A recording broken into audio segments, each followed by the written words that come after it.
Maldonado, Tomás. El diseño industrial reconsiderado. Los presupuestos históricos del diseño industrial. A partir del siglo XVII empieza a proliferar una literatura en la que se presentan las máquinas como instrumentos capaces de asegurar a los hombres la felicidad en la tierra, y quizá también fuera de la tierra. Se describen sociedades y ciudades ideales que existieron en el pasado o que se prevén en el futuro, en las que la máquina es un factor de optimización de las relaciones entre los hombres, y a veces también entre los hombres y la naturaleza. El sueño retrospectivo o prospectivo de una vida mejor, es aquí un sueño de artefactos. La construcción utópica aparece saturada de imágenes de tecnicidad. La Nova Atlantis 1624, de F. Bacon, 1561 a 1626, puede considerarse como el primer gran documento de este tipo. 14 Los estudiosos e historiadores de la utopía han señalado a menudo el papel de mediación de tales obras. Naturalmente, las utopías científicas y técnicas son expresión directa o indirecta de la gran revolución intelectual que se produjo en el siglo XV, que prosiguió en el siglo XVI y que se consolidó definitivamente en el siglo XVII.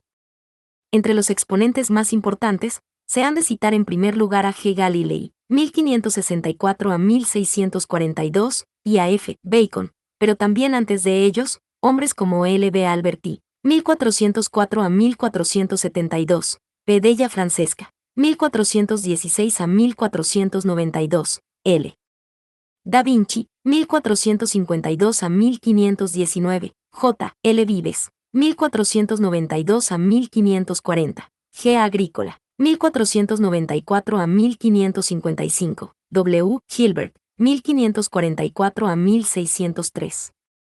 Esta pléyade de pensadores, científicos, arquitectos y artistas abre la vía hacia la superación de la tradicional oposición entre el saber práctico y el saber teórico, entre el saber técnico y el saber científico. La cultura organicista que se contenta con la aproximación empieza a ser sustituida por la cultura instrumental que tiene el gusto, incluso el fervor, de la precisión. Importancia no menor revisten, aquí, los autómatas, de los que se encuentran ejemplos en numerosos periodos de la historia, 16, pero los que aquí nos interesan particularmente fueron creados en el siglo XVIII por F. von Neuss, J. de Vaucanson, M. von Kempelen, P. y H. L. Jacquet-Droz, de Roentgen y P. Kinzig. Se trata de autómatas con semblantes antropomórficos y zoomórficos, altamente mecanizados, destinados por lo general a los festejos de corte. Estas realizaciones ofrecen una versión frívola y divertida de la máquina y contribuyen, sin quererlo, a superar la imagen tan difundida entonces de la máquina como objeto aterrador. Aquí la técnica imita el comportamiento de la naturaleza, el ser técnico se disfraza de ser viviente. Y de esta manera nace la sospecha, más tarde convertida en certeza, de que existe una correspondencia isomórfica entre naturaleza y artificio. Porque si la naturaleza es artificial, y el artificio naturalizable, se derrumba el mito del abismo insalvable entre lo que ha sido hecho por la naturaleza y lo que ha sido hecho por el hombre.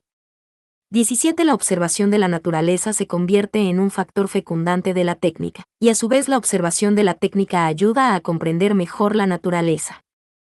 Pero hay más, asociando la máquina a la figura humana, como sucede con los autómatas antropomorfos, se favorece la tendencia a considerar a la máquina como modelo de los vivientes, tendencia que más tarde J. O. de la Metri, 1709-1751, llevará hasta sus consecuencias más extremas con la teoría de L-Homme Machine 1747. El tema será recogido, con matices diversos, por C.A. Helvetius, 1715 a 1771, por P.H. de Olbach, 1723 a 1789. Y por otros muchos exponentes del materialismo mecanicista. Ha de quedar claro que esta es solamente una primera batalla contra el dualismo. Más tarde, las cosas resultarán más complejas y el desarrollo del materialismo reconocerá la necesidad de completar el homme machine con el homme sensible. También en las representaciones visuales de las máquinas en los siglos XVI y XVIII se advertía la necesidad de ambientar las figuras en un contexto culturalmente familiar. Por lo general, la finalidad de dichas imágenes era esencialmente didáctica. Se trataba de explicar el funcionamiento, la instalación y la utilización de las dotaciones técnicas de una industria todavía en sus albores. Aunque no eran más que instrucciones de la máquina, estaba representada en ellas no abstractamente aislada, como ocurre hoy, sino integrada en un ambiente, es decir, con una escenografía adecuada. De esta manera, resultaba un personaje, un actor de la acción representada, en suma, un sujeto tan merecedor de atención artística como cualquier otro. Así, la máquina entraba subrepticiamente en el arte. 20 Dado su carácter escenográfico, estas figuraciones se llamaban teatros de máquinas. Entre las obras precursoras de los teatros de máquinas, hemos de citar los primeros grandes manuales técnicos, como el de Remetallica 1556 de G. Agrícola, y Le Deber set Artificiose Machine 1558 de A. Ramelli. También hemos de situar directamente en la tradición figurativa de los teatros de máquinas y de los manuales técnicos, los 12 volúmenes de Recueil de Cianones sur les Sciences, les Arts Liberaux et les Arts Mécaniques de la Encyclopédie, 1751 a 1772, de D'Alembert y Diderot. En el texto introductorio de una reciente reedición italiana, R. Barthes escribe: la Encyclopédie, en particular en sus láminas, practica lo que podríamos llamar algo así como una filosofía del objeto, en otras palabras, reflexiona sobre su ser, lo pone de manifiesto, trata de definirlo. El diseño técnico ciertamente obligaba a describir objetos, pero, separando las imágenes del texto, la Encyclopédie se empeñaba en una iconografía autónoma del objeto, que hoy nosotros apreciamos en toda su plenitud, precisamente porque no miramos aquellas ilustraciones exclusivamente con fines de aprendizaje. Un nuevo enfoque filosófico respecto a los objetos técnicos, y a los aparatos en general, empieza pues a abrirse camino. Entre las diferentes aportaciones en este campo merecen ser destacados los protofuncionalistas. La idea de que la belleza de un objeto depende de su utilidad y eficiencia, es decir, de su adecuación a la función a que está destinado, comienza a tener sus partidarios más ardientes en Inglaterra. Entre ellos, G. Berkeley, 1685 a 1753, W. Hogarth, 1697 a 1764, D. Hume, 1711, 1776, F. Hutcheson, 1694 a 1746, y a Allison, 1792 a 1867. En Italia, la toma de posición más clara en favor de un enfoque funcionalista es la de Celodoli, 1690 a 1761, en Francia, sin duda la de C.N. Ledoux, 1736 a 1806. En Alemania, importantes contribuciones al funcionalismo se deben a 1. Kant, 1724 a 1806, G.E. Lessing, 1729 a 1781, J.W. Goethe, 1749 a 1832, y sobre todo al arquitecto y urbanista F. Weinbrenner, 1766 a 1826. Este último, en la tercera parte de su Architektonisches Lehrbuch 1819, escribe: la belleza está en la concordancia total entre forma y función. Otro aspecto importante del manual de Weinbrenner es el intento de examinar los problemas de la relación entre forma y función en arquitectura basándose en ejemplos de objetos de uso. Pero lo que ha cambiado la forma de ver y de interpretar el universo de los objetos técnicos ha sido el descubrimiento del carácter sistémico de la relación necesidad-trabajo-consumo puesta de manifiesto por Smith, 1723 a 1790, de Ricardo, 1772 a 1823, G.W.F. Hegel, 1770 a 1831, y Karl Marx, 1818 a 1883. Se descubre que los productos mecánicos manufacturados no son, como a veces se había creído, una irrupción histórica arbitraria, sino el resultado de un tejido complejo de interacciones socioeconómicas. A. Smith, siguiendo las huellas de A. Ferguson, 1723 a 1816, lo intuye con particular agudeza, cuando explica el origen de las invenciones técnicas. Cualquiera puede darse cuenta hasta qué punto se facilita el trabajo con el empleo de máquinas adecuadas. Me limitaré a observar que la invención de todas las máquinas que tanto facilitan y abrevian el trabajo, parece deberse en su origen a la división del trabajo. 2. También hallamos esta idea en Ricardo. Más tarde reaparece en J. Stuart Mill, 1806 a 1873, y finalmente desemboca en Marx. Es el itinerario que va de la generalidad abstracta a la especificidad concreta. En la economía política clásica, el vínculo causal entre la máquina y las relaciones de producción apenas se intuía. En cambio, En Marx nos encontramos frente a una toma de conciencia precisa de ello. Con todo, a menudo se olvida, o por lo menos no se insiste bastante en ello, que la incisividad de la concepción de Marx se explica a través de la mediación de Hegel. El pensamiento de Marx sobre la relación necesidad-trabajo-consumo aparece como fuertemente condicionado por la reelaboración hegeliana del pensamiento de Smith y de Ricardo sobre este tema. 25 Según Hegel, el hombre, como ser necesitado, se ve obligado a mantener una relación práctica con la naturaleza externa, frente a la cual debe forzosamente actuar para conformarla y desbastarla. Para ello, el hombre hace intervenir instrumentos, es decir, objetos aptos para someter a otros objetos que le son hostiles.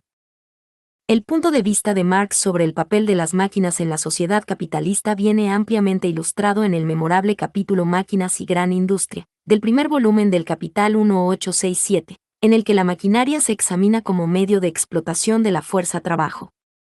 Pero nada sería más erróneo que atribuir a Marx una especie de ludismo, una actitud de condena global hacia la máquina.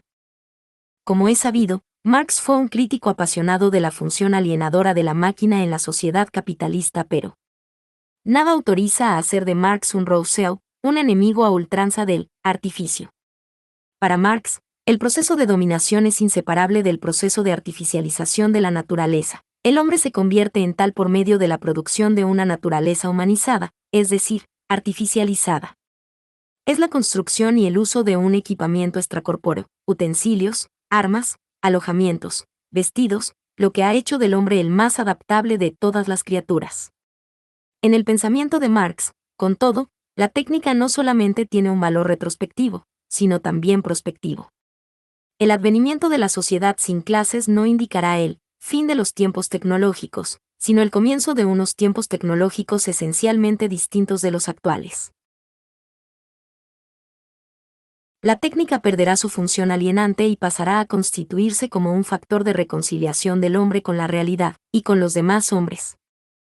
Junto a la puesta a punto de teorías filosóficas sobre la máquina y su papel respecto al hombre y a la sociedad, algunas iniciativas promocionales y legislativas sancionan, a lo largo del siglo XIX, el paso de la artesanía a la producción industrial. En 1851, el príncipe Alberto de Inglaterra, inspirándose en la Gewerbeausstellung de Berlín, de 1844, promueve la Great Exhibition de Londres, en la cual participan 14.000 expositores y 6 millones de visitantes, a la que le seguirán numerosas exposiciones en muchas ciudades del mundo. 26 A esta exposición siempre se le ha asignado una posición destacada en todas las historias del diseño industrial que se han escrito hasta ahora. Pero de ninguna manera por el buen diseño de los objetos que se exponían, sino como denunciaban también algunos observadores y periódicos de la época por su atroz mal gusto. En otras palabras, la Great Exhibition habría sido importante, por haber contribuido a revelar la degradación estética de los objetos en aquel preciso momento histórico. Esta concepción puede ser válida referida a algunas clases de objetos presentes en la Great Exhibition, no así si se toman en consideración otras secciones, como las dedicadas a las máquinas, a los instrumentos técnicos y a los muebles de serie, en las cuales hallamos objetos que representan un momento muy significativo en el desarrollo del diseño industrial. Por ejemplo, el instrumento musical del francés Sax, la locomotora de T.R. Crampton, las máquinas agrícolas, los instrumentos quirúrgicos, los telescopios, las armas y los muebles para escuelas. En el terreno legislativo, por último, merecen ser destacadas algunas iniciativas que han tenido una influencia directa en la fisonomía de los objetos técnicos y que han contribuido a transformar el cometido del diseño industrial. En las 2 últimas décadas del siglo XIX, en varios países se establece la obligación de cubrir con un cárter los engranajes de las máquinas herramientas, con el fin de prevenir los accidentes laborales. Las primeras leyes para una reglamentación de la higiene y de la seguridad en el trabajo son promulgadas en Austria entre 1883 y 1885, en Alemania en 1891, en Inglaterra entre 1891 y 1895 y en Francia en 1893.29. De esta manera, la configuración técnica del objeto queda oculta por una configuración formal, yéndose así una dicotomía que no quedará limitada solamente al campo de las máquinas herramientas. Al contrario, se convertirá en característica dominante de casi todas las tipologías de objetos de la civilización industrial. Nace así la carrocería, es decir, un envoltorio añadido muy a menudo tratado como una forma, sin ninguna relación o muy escasa, con el contenido. La aportación de la vanguardia histórica.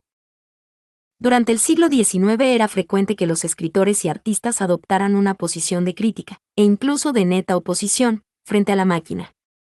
Los casos más conocidos son los de A. Poe, 1809 a 1849, J. Dickens, 1812 a 1870, J. Ruskin, 1819 a 1900, H. Melville, 1819 a 1891, Che Baudelaire, 1821, 1867, W. Moes, 1834 a 1896, S. Butler, 1835 a 1902, y E. Sola, 1840 a 1902.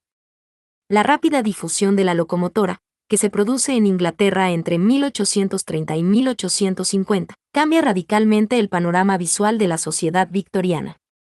Y no solamente visual, el lenguaje cotidiano, y por tanto la literatura también, se satura de metáforas mecánicas de toda clase, a las que se suele recurrir para descripciones de tintes negativos o despectivos. La naturaleza, tan celebrada por los románticos, aparece ahora amenazada por un ingenio de la locomotora que a menudo se define como maléfico. Por vez primera, con estupor, el hombre victoriano constata la irrupción, que considera ultrajante, de lo mecánico en lo orgánico. Y esta reacción inmediata se encuentra en cualquier lugar en el que la locomotora deja sentir su presencia, tanto en el paisaje de la ciudad como en el campestre. En la Bete Humain 1890, por ejemplo, Sola describe una locomotora, la Lisón, como la personificación de la violencia autodestructiva de la humanidad. Uno de los primeros poetas que miró la locomotora con otros ojos fue W. Whitman, 1819 a 1892, Into a Locomotive in Winter. Ve en ella el type of modern emblem of motion and power pulse of the continent, y allí donde los poetas victorianos solo hallaban fealdad, él vislumbra una belleza nueva exaltante, su cuerpo cilíndrico, metales dorados y aceros plateados, sus macizas barras laterales, bielas paralelas, rodando rítmicamente a sus lados, su palpitar, su rugido, mesurado, y ora potente, ora atenuado en la lontananza, su faro, que surge, fijo en su frente, sus penachos de vapor, largos y pálidos, fluctuantes, teñidos de delicada púrpura, las nubes densas y oscuras que erupta su chimenea, su osamenta compacta, sus muelles y válvulas, el trémulo bamboleo de sus ruedas, la fila de coches detrás suyo, obediente, feliz de seguirla, a través del temporal o en calma, ora veloz, ora lenta, pero siempre caminando. El tema de la locomotora retornará en las primeras décadas de este siglo, con idénticos términos apologéticos, aunque acompañado de nuevos protagonistas, el automóvil, el aeroplano, el transatlántico. Pero ahora ya no se exalta solamente al objeto técnico, sino también los hombres que lo inventan, lo construyen, lo producen, lo usan, en una palabra, le peuple habile de machines, como dice Apollinaire, 1880 a 1918.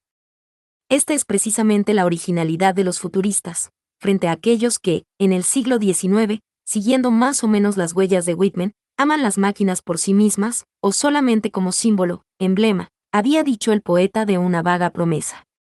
Nos referimos, por ejemplo, a R. Kipling, 1865 a 1936, y a E. Verhaeren, 1855 a 1916. Los futuristas proponen un cambio global de la cotidianidad del hombre, y no solamente del fragmento relativo al arte o a la fruición del arte. Lo que les interesa es el hombre que, en contacto con la máquina, cambia o es inducido a cambiar, por así decirlo, hasta sus raíces. En el Manifiesto Futurista de 1909, Marinetti, 1876 a 1944, escribe: queremos cantar al hombre que toma el volante, cuya carrera ideal atraviesa la Tierra, lanzada esta a su vez a toda velocidad en el circuito de su propia órbita. Así pues, se abre camino la estética de la velocidad. El mismo manifiesto contiene además la ditírmica y ya famosa afirmación: declaramos que la magnificencia del mundo se ha enriquecido con una nueva belleza, la belleza de la velocidad. Un automóvil de carreras con su cuerpo adornado por gruesos tubos semejantes a serpientes de aliento explosivo. Un automóvil rugiente, que parece correr sobre la metralla, es más bello que la victoria de Samotracia. Unos años más tarde, M. Duchamp, 1887 a 1968, y F. Picabia, 1879 a 1953, dedican a la máquina un tratamiento algo distinto.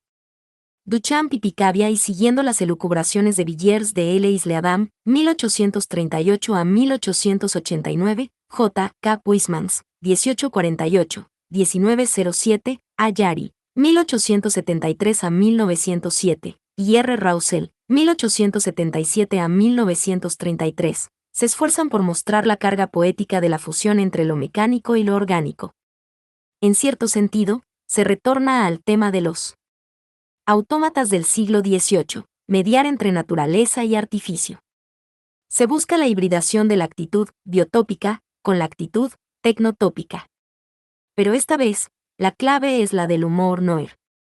Por medio de sutiles operaciones de sinonimia visual y verbal, se consigue fantasear sobre la máquina, atribuyéndole una presunta fisonomía voluptuosa. Más aún, una presunta fruición voluptuosa. Este es el intento de Duchamp en la Marie mise en par les célibataires, Meme, 1915 a 1923, y de toda la serie de Tableaux des Sciences Mécaniques, 1915 a 1920, de Picabia.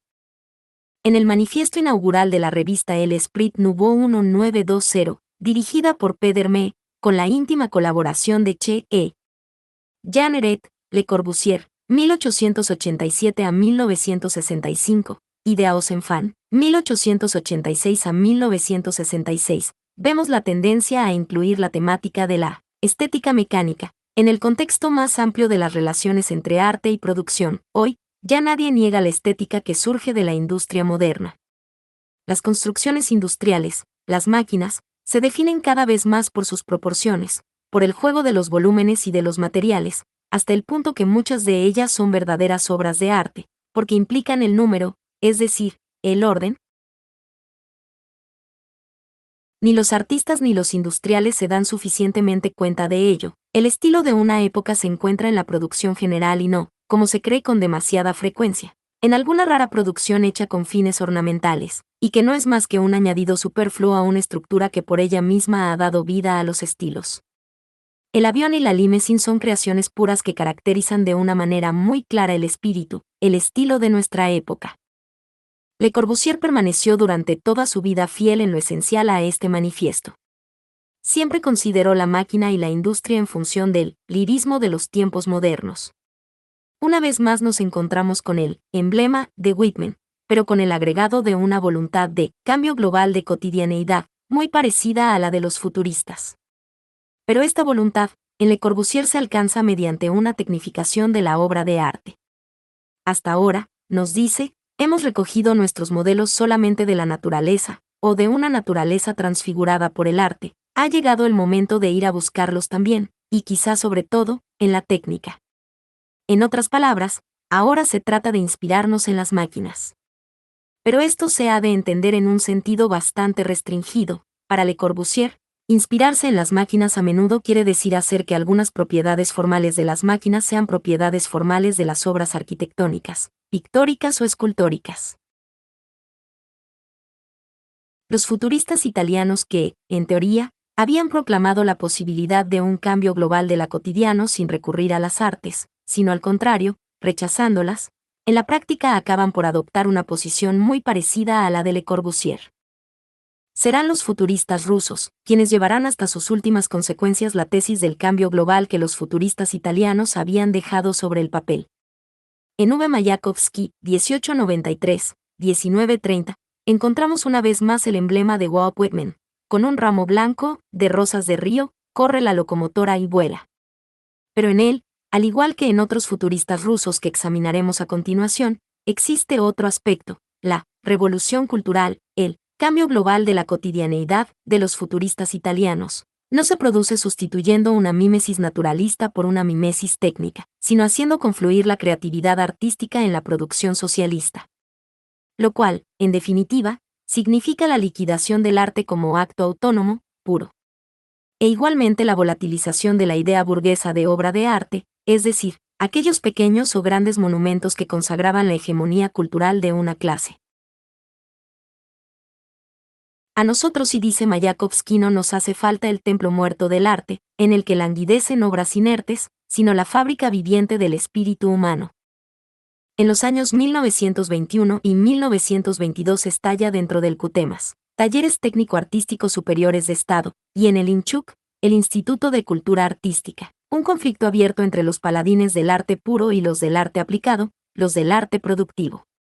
Esta última tendencia, que por el radicalismo de sus propuestas, estaba considerada entonces como la piedra de escándalo, había empezado a configurarse en los años 1918 y 1919, sobre todo por obra de los colaboradores de la revista Iskustvo Komuni, Arte de la Comuna.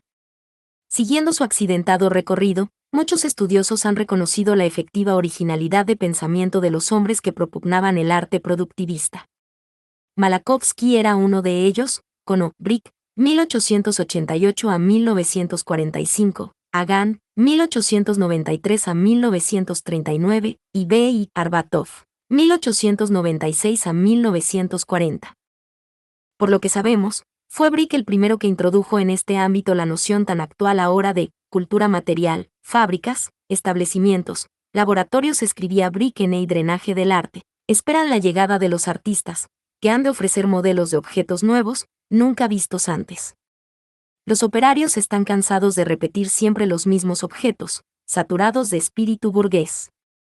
Quieren objetos nuevos. Se han de organizar inmediatamente institutos de cultura material, para que los artistas puedan prepararse para crear nuevos objetos de uso cotidiano para el proletariado, para elaborar los prototipos de estos objetos, de estas futuras obras de arte. En este texto, publicado por primera vez en Iskustvo Komuni, Brick tiene la sorprendente intuición de que la tipología de los objetos heredada del capitalismo puede y debe ser cambiada radicalmente. Considera impensable la revolución de la vida cotidiana sin la revolución de la cultura material, aunque, cosa extraña, siga hablando de los nuevos productos en términos de obras de arte. Más radical, por lo menos en este punto, es la posición de Gan, muera el arte. Naturalmente ha nacido, naturalmente se ha desarrollado, naturalmente está a punto de desaparecer. Los marxistas han de procurar explicar científicamente la muerte del arte y formular los nuevos fenómenos del trabajo artístico en el nuevo ambiente histórico de nuestro tiempo. Pero el ambicioso programa, o mejor, proyecto, de revolución cultural, tal como lo habían concebido hombres como Mayakovsky, Brick, Gan y Arbatov, no ha tenido lugar en la realidad. En definitiva, esta ha sido la más dura y humillante derrota de la vanguardia histórica rusa, y no solamente rusa. Aunque los historiadores no se hayan puesto todavía de acuerdo sobre cuáles han sido las causas de lo sucedido, es evidente que las teorías formuladas en aquel momento resultan particularmente útiles en los problemas que hoy tenemos que abordar. Nos referimos sobre todo a los que están relacionados con la crisis de la cultura material en nuestra sociedad, últimamente agudizada por la crisis ambiental. Si esta lectura te está siendo útil, no olvides darle un me gusta y suscribirte, para que te enteres de los próximos textos que subiré de la cursada.